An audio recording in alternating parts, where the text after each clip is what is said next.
Taif एक दर्द एक दुआ। हजरत मोहम्मद सल्लल्लाहु अलैहि वसल्लम की सब्र की इंतहा। जब जुल्म अपनी हद पार कर जाए तब रहमत क्या करती है। एक सवाल जो ताइफ के वाक़ये में छिपा है।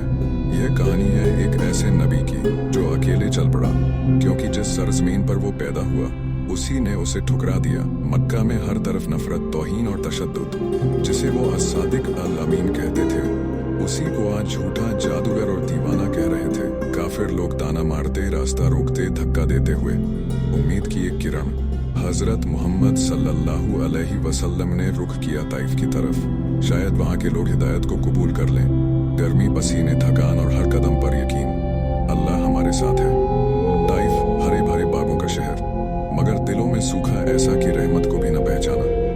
शहर की गलियों में पैगंबर सल्लल्लाहु का लोगों से बात करना, समझाना, लेकिन जालिमों ने बच्चों को भड़काया और उन मासूमों ने हजरत मोहम्मद सल्लल्लाहु अलैहि वसल्लम पर पत्थर बरसाए।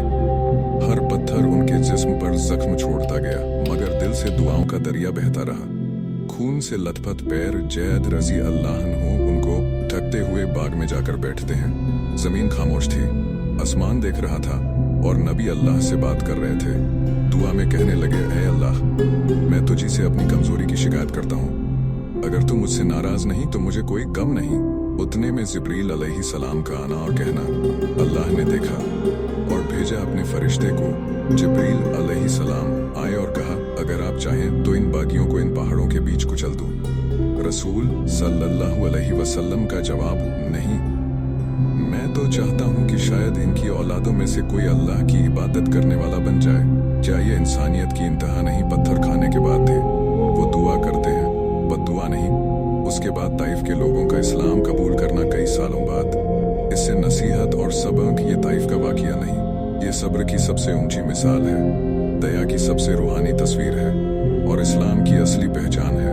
इसके लिए कुरान की आयत, और हमने आपको नहीं भेजा मगर रहमत बनाकर तमाम जहानों के लिए। सूरह अल अंबिया। जब तुम पर दुनिया तंग हो जाए तो याद रखो, ताइफ में भी एक नबी था जिसने सब्र किया और जीत उसी की हुई।